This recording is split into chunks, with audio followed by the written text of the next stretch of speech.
to put a boot in your ass. It's the American way.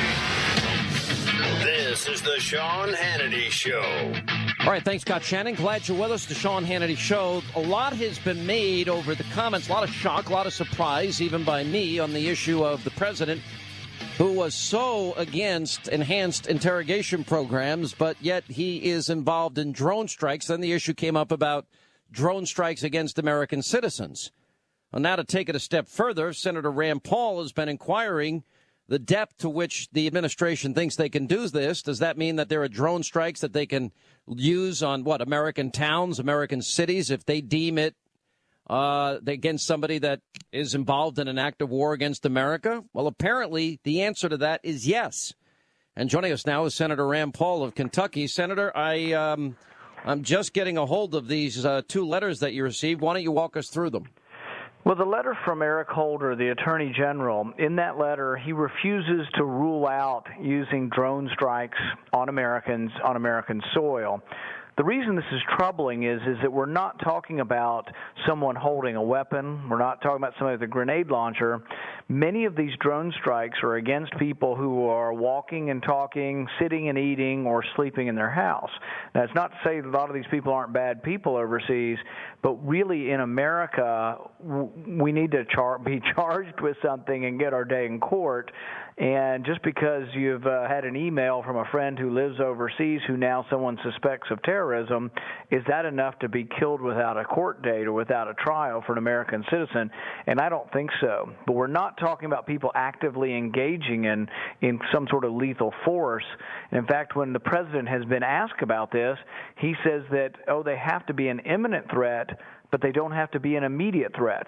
So that's sort of gobbledygook that only an attorney could say imminent doesn't mean immediate. But the bottom line is they refuse to answer my question. No, Holder says maybe, probably, we don't want to, but I actually want to go through it because you got two letters. Let me first go, and I want to run through this one by one here. Although you got the Attorney General letters first, you did receive a letter from John Brennan, and he just passed the buck. And he said that, I can, however, state unequivocally that the agency that I have been nominated to lead, the CIA, does not conduct lethal operations inside the U.S., nor does it have the authority to do so. Thus, if I'm fortunate enough to be confirmed CIA director, I would have no, quote, power to authorize such operations. And we actually appreciate that response because he's restating the law, but it's important to get people to restate the law because often different powers in government will abuse the law. So he has restated that the CIA won't. The problem is that the drone targeting program isn't necessarily under the auspices of the CIA. It's under the auspices of the Department of Defense. And we have another law that's been on the books since right after the Civil War called the Posse Comitatus Act, and it says Posse Comitatus, yes. It says the military can't act in the United States. And the reason for that is that we have police and FBI, and you can stop lethal force anytime with those entities. We're not arguing against that. What we're arguing is that the military doesn't act unless there's an insurrection or unless there's a war and a massive invasion and we declare war, or unless there are planes, grenades, people actively attacking us. You can stop them. That's not our concern. Our concern is that people in their house, walking down the road, in a cafe, that's how we're targeting people overseas. I don't think that standard is high enough in the United States, and that in the United States, no matter how bad a person you are, if you're accused of rape or murder, I want you punished, but we let people have trials. That's part of our tradition in America. Well, and it's funny how hard the left fought for the right of even enemy combatants to get the right to a civilian trial, even though I don't think they deserve one. Your question was very clear, and they restate it in both their letters. Now let me move to Eric Holder's response to you, because the question was about whether, quote, the president has the power to authorize lethal force such as a drone strike against a U.S. citizen on U.S. soil and without a trial. And he doesn't really give a straight answer on this. And the U.S. government has not carried it out before, so he states that it hasn't happened. As a policy, we reject the use of military force where well-established law enforcement authorities in the country provide the best means for incapacitating a terrorist threat. We have a long history of using criminal justice system to incapacitate individuals located in our country, he said. And then he writes, the question you have posed is therefore entirely hypothetical, unlikely to occur, which I think is ridiculous, and one we hope no president will ever have to confront. It is possible, I suppose, to imagine an extraordinary circumstance in which it would be necessary and appropriate under the Constitution and applicable laws of the United States for the president to authorize the military to use lethal force within the territory of the United States. For example, the president could conceivably have no choice but to authorize the military to use such force if necessary to protect the homeland in the circumstances of a catastrophic attack like the one suffered on December 7th, 1941, September 11, 2001. Here's the point is nobody's disputing that. If we're attacked and if you have an act of aggression or war against the United States, even if it's American citizens, the president can immediately repulse that attack using everything available to us. If a nuclear attack comes on the United States, nobody thinks that the military shouldn't respond and try to stop that attack. What we're talking about is people who they say may be associated with terrorism who are not involved with any attack but are sitting in a cafe. Maybe they're conspiring, maybe they're bad people, but those are the kind of things we are doing overseas. We are killing people who are not shooting at us. We are killing people who may be bad people, may be conspiring against us, but if you're in the United States, you know, the problem is what's the logical slippery slope that we could go down is that what if you're someone who says, well, I don't like big government, and I like what Jefferson said, that we need a new revolution every generation. Are you now somehow a terrorist and they can drop a drone on you? I think that really what we need to know is that there is a due process. We're not talking about war. We're not talking about, you know, planes flying into the World Trade Center. Those can all be repulsed. Lethal force can always be repulsed. But what we're talking about is that 4,700 people have been killed around the world. They won't tell us how many of them were in combat. If I had to guess, I would guess that a significant number of them were not carrying weapons and were not in combat when they were killed. Let me ask you, why don't you explain examples where the issue of posse comitatus came into effect? Like I remember when the Branch Davidian case, Randy Weaver case. Remember, these go back a number of years, but there have been a number of examples. Explain why this is important. Well, the reason why it's different is that the military operates, and there is differences in due process. So people are always saying, well, you don't get due process in the battlefield. That's kind of true. If you're fighting in Afghanistan, even if you're an American citizen and you're firing weapons at troops, you get no due process. And I've always been a believer in that. However, once you get to the homeland and you get here and you're not engaged in a battle, but you might be someone who's complicit with terrorism, or you might not be, then you're arrested by law enforcement officers in the United States. We still have them, and they use force. The FBI, if you level a gun at the FBI, they have every right to shoot you without a trial. But if you are sitting in a cafe or you're at home using your computer, saying bad things about America or conspiring with those who don't like America, that's the kind of person who needs to be arrested, and then you sort out the facts. If that person has a grenade launcher on their shoulder, you kill them. So the difference is how imminent the threat is. But a lot of the people that we are targeting around the world, we are targeting when they're not involved in combat. We target them where we can find them. And so there is a big difference, and I don't think some of the people we target around the world are actually just what we call signature strikes. So there's a line of traffic coming out of what we think is a terrorist camp, and so we just blow up the line of traffic. We don't actually always know their names, and we also don't know exactly what their potential crime is.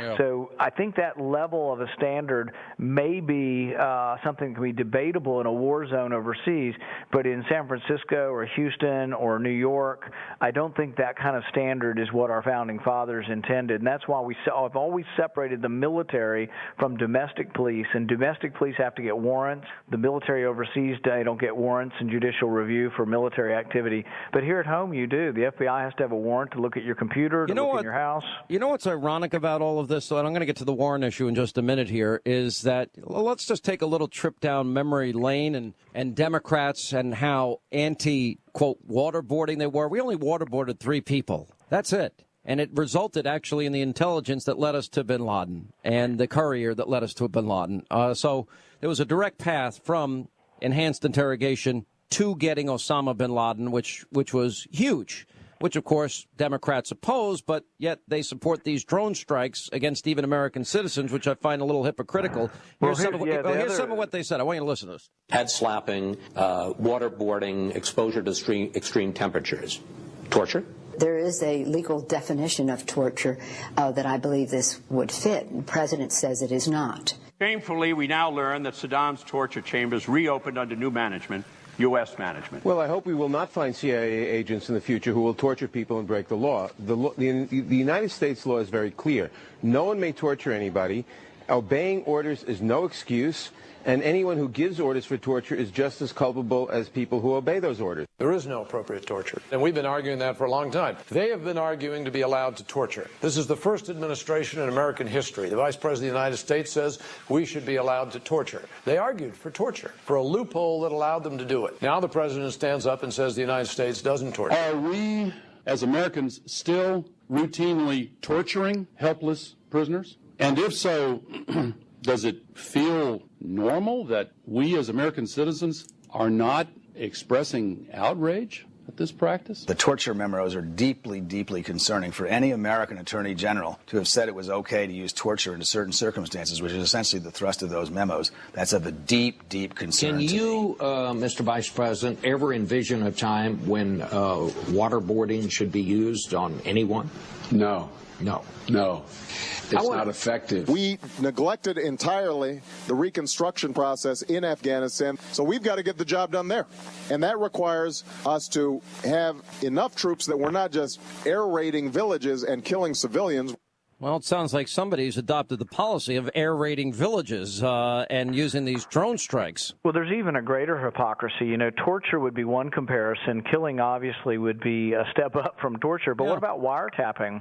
Most of these same folks, and myself included, actually, want to have, warrants before you wiretap someone's phone. But is someone's phone conversation more precious than their life?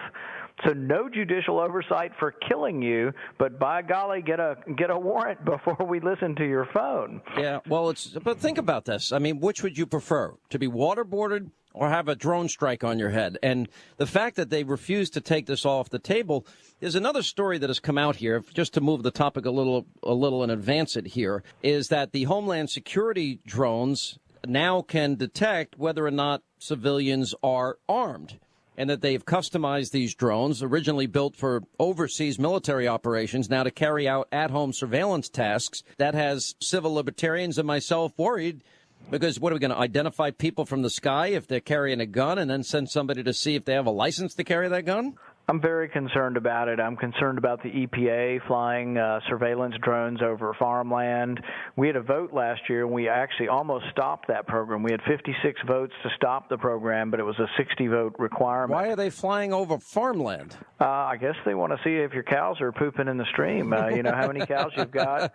They used a drone recently to go after a guy who apparently had 6 cows that were his neighbor's cows. And, we've had those kind of things going on for a long time without having a drone involved. But maybe he went cow tipping one night. They fell over and they got lost and a little disoriented and went to the wrong house. Yeah, and, I don't want them flying over any kind of farmland. And, see, this is a legal battle right now. There's something called the open field sort of doctrine that they say, you don't really own it because it's an open field. And I tend to disagree. That's a pretty low-level definition of your property and your privacy. We've done this in a lot of areas. Your visa bill is open to the government. They can get it anytime they want without a warrant because a third party owns it. Same way with land, because the air is open. Now it's open to government invasion. The Supreme Court was pretty good on some of this. Recently, they ruled in the last year that you can't just put GPS tags on people's cars without warrants and follow them everywhere looking for them to commit a crime. So I think really if the courts will step up, if those in Congress will step up, we have a new bill that we're working on with Senator Cruz that will limit drones and say they can't be used unless there's an imminent threat of danger. So that would limit it for anybody, and that's the way it ought to be. I'm not completely against using drones. There may be a day when a guy's robbing a liquor store or in there with a bomb that you do kill people with a drone who are trying to commit violence against society. So a drone isn't necessarily a bad thing, but our due process can't be given up, the jury trial, the assessment. And so we may be able to use it in threatening and lethal threat type times, but we should never be using it on 2 people in a cafe. They should be arrested if you think they're conspiring. Really, really incredible example of hypocrisy, though, don't you think, coming from this president that apologized for, quote, torture, and America's gone against its values, now to be defending even this? They're like opposite people. If you take Senator Barack Obama and line his statements up on the debt ceiling or on a lot of civil liberties issue or on the authority of Congress to declare war, not the president, he's a completely different person. He's transformed into something that if he were in the Senate, he would be adamant and he would be outspoken that President Obama has really taken a turn for the worse. Don't forget, he's going to cut the deficit in half in his first term. Well, didn't you hear the news, Sean? Well, it could have been $8 trillion that he added, and he only added $6 trillion, so he saved you $2 trillion. That's a saving of $2 trillion. It just, they've got these funny calculators that we don't have as sophisticated calculators out here in the rest of the country that you all have in Washington. Yeah, it's one thing after another. But I think, the interesting thing in the last week is as the public reviews the way he is leading or not leading by trotting out policemen and firemen and teachers and trying to do the scaremongering, I don't think it's going over well with the public because I think they do want people, and they're ready actually to have leaders who will make difficult decisions. As I travel my state, I don't pull any punches. I tell them we're out of money and that even if you want something that is a good cause that I would like to help you with, we have to reassess all spending. Good for you. All right, Senator, you're a good man. God bless you. Thanks for being with us. Thank you. All right, 800-941-SEAN is the number.